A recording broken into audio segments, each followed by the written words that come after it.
آل محمد رحم اللہ من قرأ الفاتحہ.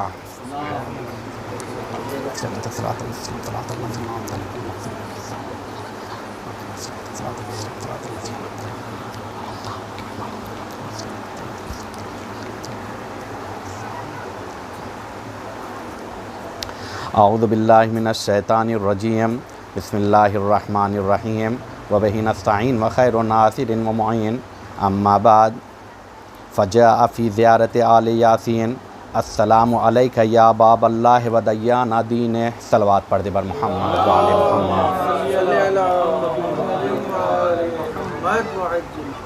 عزیزان محترم،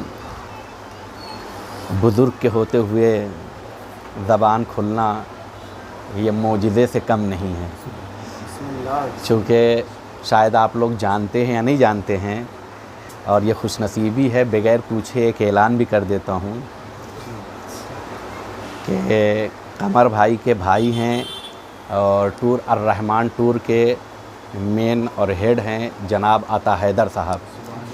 نام عطا ہے اور حیدر سے منسلک ہے، تو اس چھوٹی سی ٹیم کے لیے ہم یہ نہیں کہیں گے اپنا نقصان کریں، لیکن پروفٹ چھوڑتے ہوئے کسی ایک بندے کو زیارت پر اربعین پر لے جائیں. محمد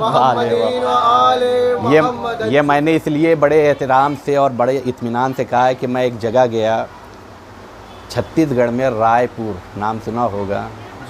99% جو سننے میں مجھے آیا ہے وہاں کے مومنین کو زیارت کرانے میں آغا کا ہاتھ رہا ہے. میں نے یہ نہیں کہا کہ ان کا نقصان ہو جائے، میں نے کہا کہ پروفٹ کو چھوڑتے ہوئے، یعنی جتنی لاگت ہے، میں کسی کا نقصان نہیں چاہتا ہوں، یہ بھی نہ ہو جائیں. نہیں، یہ خواہش چونکہ آغا مستقل لے کے جاتے ہیں. اور یہ میں نے کیا کہا، اس دعائے ندبہ کے اثرات میں سے ایک اثر آپ دیکھیے کہ مولا نے اپنے در پر بلایا ہے. دیکھیں، میں یہ نہیں کہہ رہا ہوں پورا فری، اپنی بات کا ذمہ دار بعد میں نہ کہا جائے کہ باری بات کو توڑ مڑوڑ کے پیش کر دیا گیا ہے. ریکارڈنگ ہے، اپنا پروفٹ چھوڑ دیں گے.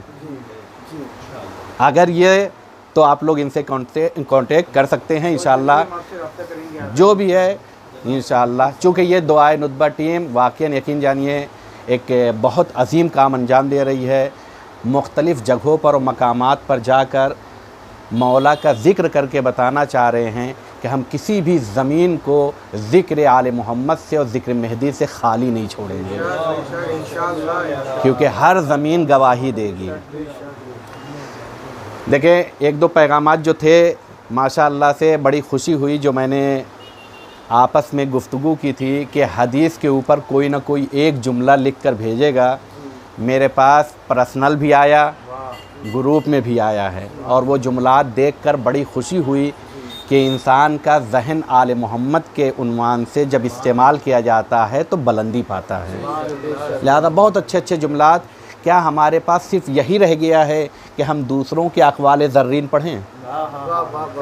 کیوں نہ ہو آل محمد کے سلسلے سے ہم ایسا بولیں کہ ان کی ذات عظیم ہے تو ہمارے کلمات اور جملات بھی عظیم بن جائیں گے. اور یاد رکھیے، یہ کبھی مت محسوس کیجیے گا میں تو اردو میں بول دوں گا، نہیں. جب بات اچھی ہوتی ہے تو دنیا کی ہر زبان میں ترجمہ کیا جاتا ہے انشاءاللہ. تو آپ کے کلمات دنیا کی بڑی بڑی کتابوں میں بڑے بڑے اکچھروں سے لکھا جائے گا جب آل محمد کے سلسلے سے آپ گفتگو کریں گے. تو بہت خوشی ہوئی، یہ مجھے رزلٹ ملا. لہذا ایک تشکر کرنا چاہتا ہوں جو لوگ اس سفر میں پیچھے رہ گئے ہیں، انہیں ساتھ بلانا چاہ رہا ہوں انشاءاللہ. یہ ایک بہت بڑی خوشی کی بات تھی جو میں نے آپ کے سامنے شیئر کیا. چونکہ ایام انہدا میں جنت البقیع چل رہا ہے، لہذا میں نے زیارت آل یاسین سے ایک فکرہ اٹھایا ہے جس میں معصوم کہتے السلام علیکہ یا باب اللہ، سلام ہو آپ پر اے باب خدا. باب کہتے ہیں دروازے کو. میں پوری عبارت نہیں پڑھ رہا ہوں، صرف اسی سے کام لینا ہے. کیا کہا ہے؟ السلام علیکہ یا باب اللہ، اللہ کا دروازہ آپ پر کیا ہو؟ سلام ہو. یہ زیارت آل یاسین کا فکرہ تھا. باب اللہ ہے کون؟ پہلا سوال ہمیں پتہ ہونا چاہیے، سلام کر رہے ہیں باب اللہ، تو باب اللہ کون ہے؟ امام جعفر صادق علیہ السلام بیان کرتے ہیں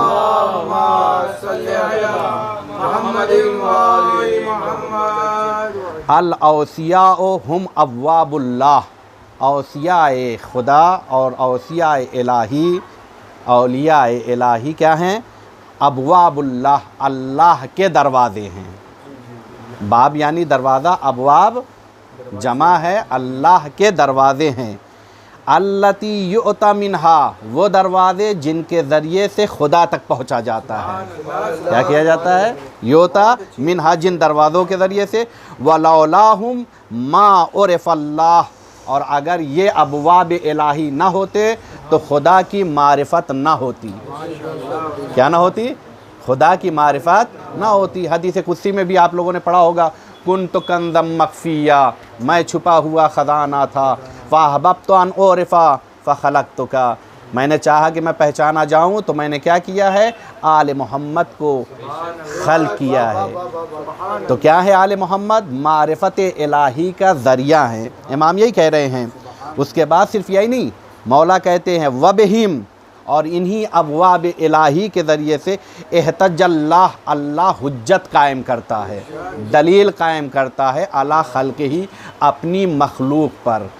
یعنی کل اگر کوئی کھڑا ہو کے کہے کہ ہمیں نہیں پتا تھا تو اللہ کہے گا ہم نے ایک دروازہ نہیں 14 دروازے تمہیں دیے تھے۔ کیا کہتے ہیں؟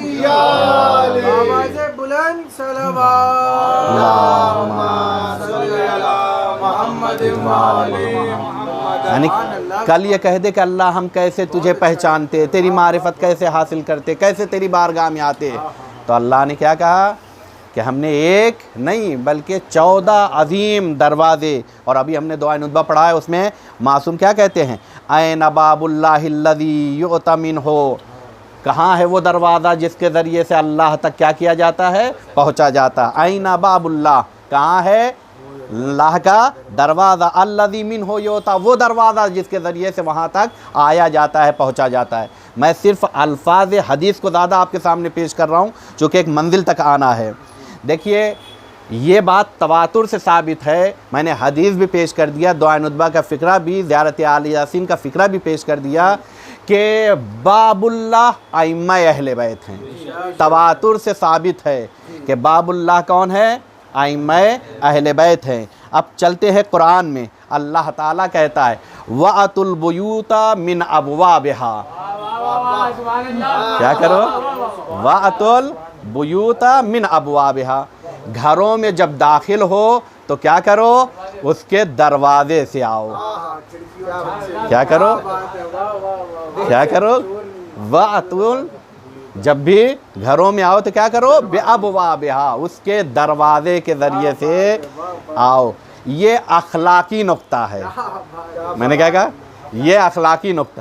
اب جیسے کہ اشارہ کر دیا، اگر کھڑکی سے آیا تو وہ چور دروازہ ہوتا ہے، صحیح ہے؟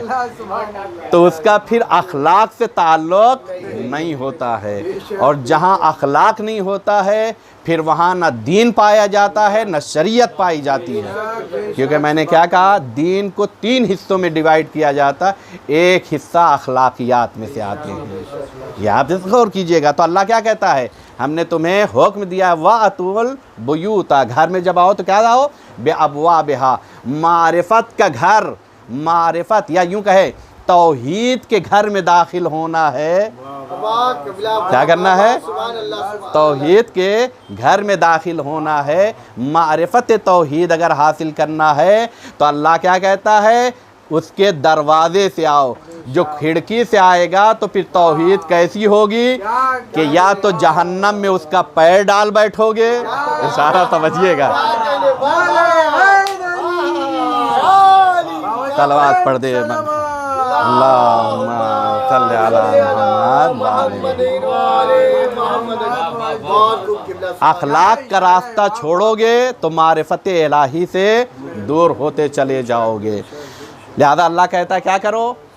جب آؤ تو اس کے دروازے کے ذریعے سے آؤ۔ میں بہت زیادہ بات کو پھیلانا نہیں چاہ رہا ہوں، بات کو یہیں پر مکمل کروں گا۔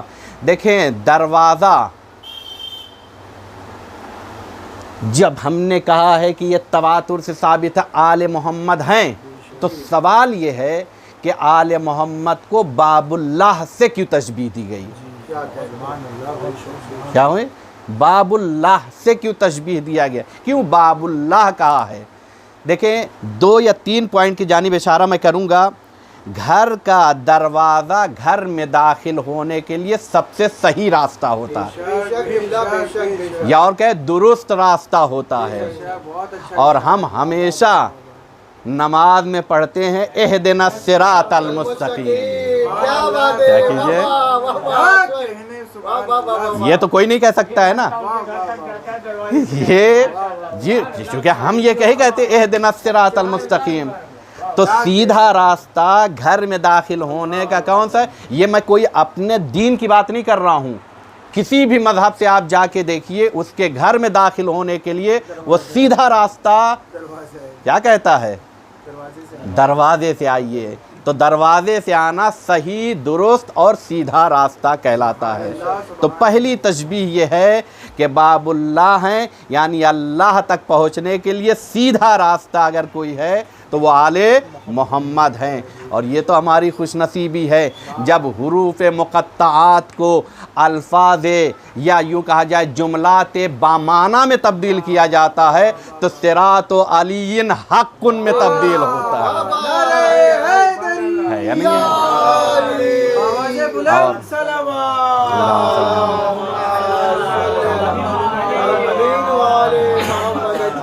میں گھڑی کے لیے محتاج ہوں، دیکھیے گا صراط علی حق، اور حق کا راستہ ہمیشہ صحیح منزل تک پہنچاتا ہے۔ تو پہلا مرحلہ کیا ہوا؟ دروازے سے تشبیہ کیوں دیا؟ کیونکہ دروازے سے آنا صحیح اور درست راستہ ہوتا ہے۔ دوسرا مفہوم و تشبیہ دینے کا مقصد یہ ہے کہ دیکھیے دروازے پر آنا اور اس کا احترام کرنا گویا صاحب خانہ کا احترام کیا جا رہا ہے۔ کیا کیا جا رہا ہے؟ اب اگر کوئی آ کر دروازے پر سلام کرتا ہے، سمجھیے گا، رسول نے 1 مہینہ نہیں 6 مہینہ جا کر کیا کیا تھا؟ بطول کے دروازے پر سلام کیا تھا۔ بتانا چاہے دروازے پر آ کے سلام کرنا، احترام کرنا، یعنی صاحب خانہ کا احترام کرنا ہے۔ لیکن اگر اسی دروازے کی بے احترامی کی جائے، مضبوطی کے ساتھ آپ اپنا ہاتھ اگر دروازے پر مار دیجئے، پڑوسی بھی نکل کر کہتا ہے تم یہ کیوں کر رہے ہو؟ کیا غلطی کی ہے یا کون سی ایسی دشمنی ہے، کیوں یہ بے احترامی ہے؟ کیونکہ دروازے پر آ کر کیا کرنا؟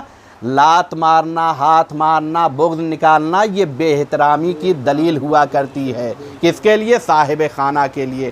اب اگر کوئی آ کر دروازے کو جلائے، ذرا سمجھیے گا، کیا کرے؟ کوئی دروازے کو جلائے تو صاحب خانہ کی بے حرمتی کر رہا ہے۔ تو لہذا کیا کہا ہے؟ اگر دروازے کا احترام کرو گے تو سمجھ میں آئے گا صاحب خانہ، تو دروازے کے احترام سے صاحب خانہ کا احترام ہوتا ہے۔ آل محمد کا احترام یعنی توحید کا احترام کہلاتا ہے، سمجھیے گا کیا ہے؟ لیکن اگر آل محمد کا احترام، ان کی عظمتوں کا خیال نہیں رکھا تو گویا تم نے توحید کا بھی خیال نہیں رکھا ہے۔ دوسری تشبیہ تھی۔ تیسری تشبیہ، یہیں پر بات کو تمام کروں گا، میں آپ سے پوچھنا چاہتا ہوں، یہ بتائیے گھر جیسا ہوتا ہے دروازہ اسی شان کا ہوتا ہے یا نہیں ہوتا؟ غور کیجئے، چونکہ وقت کے اندر ہوں اسی لیے سب باتوں کو میں چھوڑ رہا ہوں۔ جیسا دروازہ ہوتا ہے، جیسا گھر ہوتا ہے، ویسا ہی دروازہ بنایا جاتا ہے۔ اگر آپ فارم ہاؤس بنائیے اور ایک چھوٹا سا دروازہ لگا دیجئے تو دنیا والے کیا کہتے؟ اتنا خرچہ کیا تھا، تھوڑا سا دروازے پر بھی خرچہ کر لیا۔ تو کیا کہا؟ کہا جیسا گھر ہوتا ہے اسی شان کا دروازہ ہونا چاہیے۔ اب میں صرف اشارہ کر رہا ہوں، سمجھنا آپ کا کام ہے۔ باب اللہ ہیں، کیا ہیں؟ باب اللہ ہیں۔ تو جیسا گھر ہے ویسا ہی دروازہ ہونا چاہیے۔ اب اگر اللہ علیم ہے تو جاہلوں کو دروازہ نہیں بلکہ صاحب سلونی ہونا چاہیے۔ میں نے کیا کہا؟ صرف میں اشارہ کر رہا ہوں۔ چند صلوات اللہم صلی علی محمد میں نے صرف اشارہ کیا ہے، آپ سوچئے گا، کیونکہ جیسا گھر ہوگا ویسا ہی دروازہ ہونا چاہیے۔ اس میں کوئی عقل، اس میں کوئی سمجھ، اس میں کسی علم کی ضرورت نہیں ہے، یہ تو ایک معمولی سا انسان بھی سمجھتا ہے جیسا گھر ہوتا ہے ویسا ہی دروازہ ہونا چاہیے۔ اب اگر اللہ قادر مطلق ہے تو باب اللہ 2 انگلیوں پر دروازہ اکھاڑنے والا ہونا چاہیے، ہے یا نہیں ہے؟ آپ سوچئے، ابھی ہم نے پڑھا ہے دعائے عہد کو، چونکہ میں دونوں کو ملانا چاہ رہا ہوں۔ ابھی ہم نے پڑھا ہے یا حیّن قبل کل حی، اے وہ زندہ۔ اس کے بعد قرآن کی آیت ہے مردوں کو زندہ کرنے والا۔ جب گھر ایسا ہے کہ جہاں پر مردوں کو زندہ کیا جاتا ہے تو باب خدا بھی وہی ہو جو ٹھوکروں سے مردوں کو زندہ کرنے والا ہے۔ سمجھئے گا، میں نے صرف اشارے کیے۔ اب آپ زندگی کو اور آل محمد کے فضائل کے دروازے دیکھتے چلے جائیے، یہ باب اللہ ہیں۔ کیا کہا؟ کیوں باب سے تشبیہ دیا؟ کہا جیسا گھر ہوتا ہے اسی شان کا دروازہ ہونا چاہیے۔ تو ہم توحید کے گھر میں داخل ہونا چاہتے ہیں، تو اب یہیں پہ کہیں اللہ عصمتوں کا وجود ہے یا نہیں ہے، تو دروازہ بھی معصوم ہونا چاہیے۔ نور کی وادی ہے تو باب اللہ نور ہونا چاہیے۔ یہ سب چیزیں آپ کے لیے صرف اشارہ کر رہا ہوں، لیکن یاد رکھیے گھر کے احترام اور صاحب خانہ کا احترام، اگر دروازے کا احترام ہے تو سمجھا جاتا ہے کہ احترام کیا ہے۔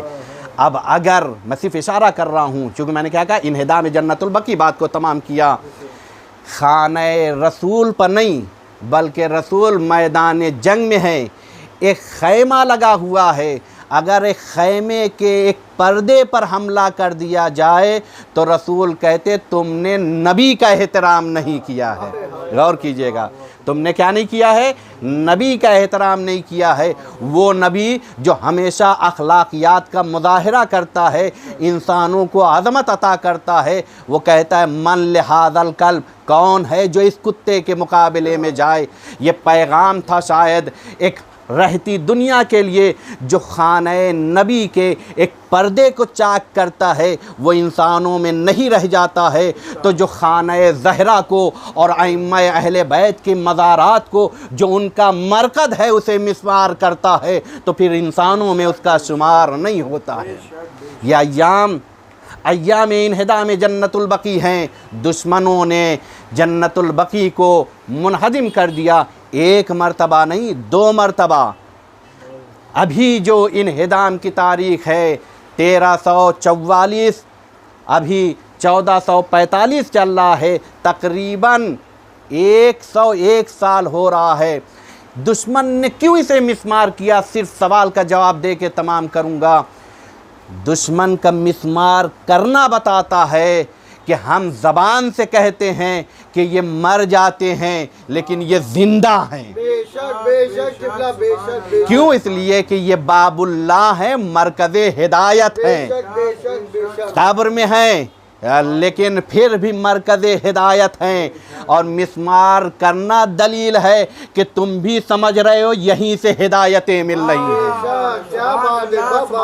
لیکن میں تمہاری سوچ کو ایک پیغام دینا چاہتا ہوں، مسمار کرنے والوں تم یہ سمجھ رہے ہو کہ ان کے مزارات کو توڑ دو گے تو ان کے وجود کو ختم کر دو گے۔ نہیں، ہم نے کربلا میں بھی دیکھا تھا کہ سر و تن میں جدائی کی تھی لیکن پیغام حسین کی زبان سے جاری تھا۔ کہا تم بدن کو کاٹ تو سکتے ہو لیکن ہمارے وجود کو مٹا نہیں سکتے ہو، تم مزارات کو منہدم تو کر سکتے ہو لیکن مرکز ہدایت کو ختم نہیں کر سکتے ہو۔ تم نے ایک بقی توڑا ہے، کروڑوں کے دل میں بقی پیدا ہے اور تعمیر ہوئی ہے۔ یاد رکھیے، ایک لطیف نقطے کی جانب اشارہ کر رہا ہوں، ہمیں دعا یہ کرنا ہے تعمیر بقی ہو جائے۔ دعا یہ نہیں کرنا ہے کہ تعمیر قبر زہرا ہو جائے، غور کیجئے گا، میں نے یہ نہیں کہا ہے تعمیر بقی ہونا چاہیے، چونکہ قبر زہرا سر من اسرار اللہ، اللہ کے رازوں میں سے ایک راز ہے۔ جب بقی تعمیر ہوگی، آل محمد کے لیے بھی مرکز زہرا ہیں، جہاں آل محمد ہیں وہاں زہرا کا وجود ہے۔ لہذا دعا کریے ہمیشہ تعمیر بقی ہو جائے اور ہمیں خدا یہ توفیق عطا فرمائے۔ چونکہ یاد رکھیے، جا کے دیکھیے گا، صرف بقی کو توڑا نہیں ہے، مسمار نہیں کیا ہے، آج بھی قانون ہے، وہاں نماز نہیں پڑھی جا سکتی، وہاں زیارت عاشورہ نہیں پڑھی جا سکتی، وہاں دعائے کمیل نہیں پڑھی جا سکتی ہے، وہاں پر آپ ذرا نوحہ، مرثیہ، سلام، یہ تمام چیزیں بند کر دی گئی ہیں۔ ہم دعا کرتے ہیں بار الہ تعمیر بقی ہو، تاکہ یتیم وہاں جا کر اگر انہوں نے روکا ہے تو ہم دعائے ندبہ اور زیارت عاشورہ، دعائے عہد کی تلاوت کر کے بتائیں کہ یہ وہ مرکز ہے جو ختم نہیں ہوتے ہیں۔ ظاہری اینٹیں تو تم نکال سکتے ہو لیکن وجود کو ختم نہیں کر سکتے ہو۔ کیوں؟ اس لیے کہ ان کی حفاظت اللہ نے کہا ہے، جیسے قرآن کے لیے اِنَّا نَحْنُ نَزَّلْنَا الذِّكْرَ وَإِنَّا لَهُ لَحَافِظُونَ، قرآن کو ہم نے نازل کیا ہے تو حفاظت ہم کریں گے۔ وہ قرآن ناطق ہے، یہ قرآن صامت ہے، اس کی حفاظت بھی خدا کر رہا ہے۔ تمہاری طاقتیں ختم ہو جائیں گی لیکن آل محمد کے وجود کو تم مٹا نہیں سکتے ہو۔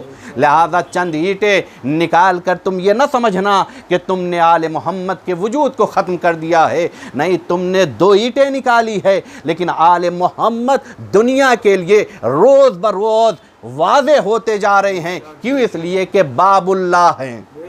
کیا ہے؟ باب اللہ ہیں، کیونکہ ہر انسان پیاسا ہے توحید کا، توحید تک پہنچنے کے لیے انہی کے دروازے سے جایا جاتا ہے۔ رسول نے کیا کہا ہے؟ احترام کیا ہے، دروازے کا سلام کیا ہے، سلام کرنا بتاتا ہے صاحب خانہ کا احترام ہے۔ اب جنہوں نے مزارات کو توڑا ہے انہوں نے صاحب خانہ کا احترام نہیں کیا ہے، پھر وہ انسان نہیں ہے۔ ہاں، عزاداران مظلوم کربلا، ذرا آپ سوچئے، جنہوں نے مسمار کیا ہے ان کا تعلق کہاں سے ہے؟ روایت میں ملتا ہے جب بی بی رسول خدا کے گزرنے کے بعد گریا کرتی تھی تو مدینے والوں نے آ کے کہا تھا، اے علی زہرا سے کہہ دیجئے یا رات میں رو لیا کرے یا دن میں رو لیا کرے، چونکہ گریے کی آواز میں اتنا درد ہوتا ہے ہم اپنے کام انجام نہیں دے پاتے۔ روایت میں ملتا ہے یہ خبر جب زہرا تک پہنچی ہے تو زہرا اپنے ننھے بچوں کو لے کر بقی چلی آتی تھی۔ مولا نے بیت الحزن بنایا تھا لیکن روایت میں ملتا ہے دشمنوں نے اسے بھی مسمار کر دیا۔ بعض روایت میں ملتا ہے چونکہ وہاں پر سایہ نہیں تھا، مولا نے درخت لگایا تھا لیکن دشمنوں نے اس درخت کو بھی کاٹ دیا تاکہ زہرا سائے میں نہ بیٹھ پائے۔ کتنی مظلومہ ہے ہماری شہزادی، کل بھی اس کے سر سے سائے کو ہٹانا چاہا، آج بھی اتنی مظلومہ ہے کہ زہرا کی قبر پر سایہ نہیں ہے۔ جنہوں نے مسمار کیا ان کا تعلق بھی اسی گھرانے سے ہے۔ ہم قبر میں جاتے ہیں، قبرستان میں جاتے ہیں تو قبرستان کا ماحول کیا ہوتا ہے؟ کیا کبھی آپ نے دیکھا ہے فوجی اسٹاف ہوتے ہیں جو لوگوں کو فاتحہ پڑھنے سے روکتے ہیں؟ کہا ایسی قبرستان نہیں ہوتی ہے، اور اگر ایسا کر دیا جائے تو قبرستان نہیں بلکہ وہ زندان بن جاتا ہے۔ ہم نے دیکھا ہماری شہزادی اتنی مظلومہ ہے، اس دنیا سے جانے کے بعد بھی ارے ایسی کیفیت ہے، ایسا نہیں لگتا کہ وہ قبرستان میں ہے بلکہ ایسا لگتا آج بھی شہزادی زندان میں ہے۔ سیعلم الذین ظلموا ای منقلب ینقلبون الا لعنۃ اللہ علی القوم الظالمین۔ بار الہ تجھے واسطہ ہے ذکر کا، اس فرش ادا کا، آئے ہوئے مومنین کا، ٹوٹے ہوئے قلوب کا، پاکیزہ آنکھوں سے نکلے ہوئے پاکیزہ اشک کا واسطہ ہے۔ بار الہ تمام مومنین کی تمام جائز حاجتوں کو قبول فرما، صاحب خانہ کے خانے اور ان کے وجود پر برکتیں نازل کر دے۔ بار الہ ہماری قوم کے بچے جو تعلیمی میدان میں قدم آگے بڑھا رہے ہیں ان کے لیے جتنی بھی رکاوٹیں ہیں وہ ختم کر دے، جنہوں نے امتحان دیا انہیں اچھے نمبروں سے پاس کر دے۔ بار الہ ہمیں توفیق عطا فرما، ہم زیادہ سے زیادہ دعائے ندبہ میں شریک ہوں اور مولا کا ذکر کرتے رہیں۔ بار الہ جو کوئی بھی پریشان حال ہے اس کی پریشانیوں کو دور کر دے، جو مریض ہے اسے شفائے کاملہ و عاجلہ عنایت فرما۔ بار الہ جو لوگ بے روزگار ہیں ان کو باروزگار بنا دے، جو لوگ باروزگار ہیں ان کے رزق و روزی میں برکت عطا فرما۔ بار الہ اپنی آخری حجت امام مہدی کے ظہور میں تعجیل عطا فرما اور ہمیں ان کے اعوان و انصار میں شمار فرما۔ اللہم صلی اللہ علیہ وسلم۔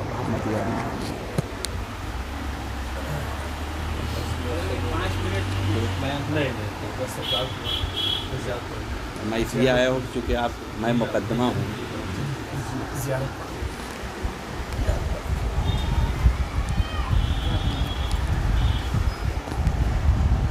السلام علیکم یا ابا عبداللہ، السلام علیکم یا نبی اللہ، السلام علیکم یا امیر المؤمنین، السلام علیکم یا فاطمۃ الزہراء البتول سیدۃ نساء العالمین، السلام علیکم یا امام الہدیٰ الحسن والحسین سید شباب اہل الجنہ، السلام علیکم ورحمۃ اللہ وبرکاتہ، السلام علیکم یا غریب الغرباء، السلام علیکم یا معین الضعفاء والفقراء، السلام علیکم یا شمس الشموس یا انیس النفوس ایھا المدفون بارض طوس، السلام علیکم ورحمۃ اللہ وبرکاتہ، السلام علیکم یا مولانا یا صاحب العصر والزمان، علمان علمان علمان من فتنة الزمان، السلام علیکم یا شریک القرآن، السلام علیکم یا امام الانس والجان، اجل اللہ تعالی فرجک وسہل اللہ تعالی مخرجک وظہورک، السلام علیکم ورحمۃ اللہ وبرکاتہ، اللہم صلی علی محمد وآل محمد۔ بسم اللہ الرحمن الرحیم، ان اللہ وملائکتہ یصلون علی النبی یا ایھا الذین آمنوا صلوا اپنا کلام مومن سے مدد کرنا۔ ہاں کوشش کی ہے بس، اور اس میں مطلع رہ گیا ہے کیونکہ یہ اتنا فاسٹ نہیں ہوں، مجسم ہے۔ ہاں وہ رہ گیا، وہ انشاءاللہ فتح خیبر بھی ہو، فتح خیبر بھی ہو، حیدر کا گزر ہونے پر، یہ مصرع طرح تھا، ہاں فتح خیبر بھی ہو حیدر کا گزر ہونے پر، تو اس پہ ہر وہ نیکی جو علی کی ہے ولایت کے سوا، ہر وہ نیکی جو علی کی ہے ولایت کے سوا، بخش دیے جائیں گے سارے بے خبر ہونے پر، بخش دیے جائیں گے سارے، بخش دیے جائیں گے وہ سارے بے خبر ہونے پر، جان لیتا ہے جو حیدر سے محبت کا صلہ، جان لیتا ہے جو حیدر سے محبت کا صلہ، شکر کرتا ہے وہ اللہ کا بشر ہونے پر، شکر کرتا ہے وہ اللہ کا بشر ہونے پر، بلا لو ہم کو بھی ویسے ہی پاس اپنے حسین، ابھی بات ہو رہی تھی، بلا لو ہم کو بھی ویسے ہی پاس اپنے حسین، ہر چلے آئے ہو جیسے کہ سحر ہونے پر، بلا لو ہم کو بھی ویسے ہی پاس اپنے حسین، ہر چلے آئے ہو جیسے کہ سحر ہونے پر، پھر نیت نیک ہو تو مل جائے عمل کا بھی ثواب، ورنہ ادا کر شکر بے ہنر ہونے پر، ورنہ ادا کر شکر بے ہنر ہونے پر۔ اور تضمین کے شعر ہے، سارے اصحاب یہ سوچ کر چلے گھر سے، سارے اصحاب یہ سوچ کر چلے گھر سے، فتح خیبر بھی ہو حیدر کے گزر ہونے پر۔ پھر مقطع دیکھیے، مقطع زین بیٹھا کرو عالم کے سائے میں، ورنہ زین بیٹھا کرو عالم کے سائے میں، ورنہ لوگ بگڑتے ہیں سنگت کا اثر ہونے پر۔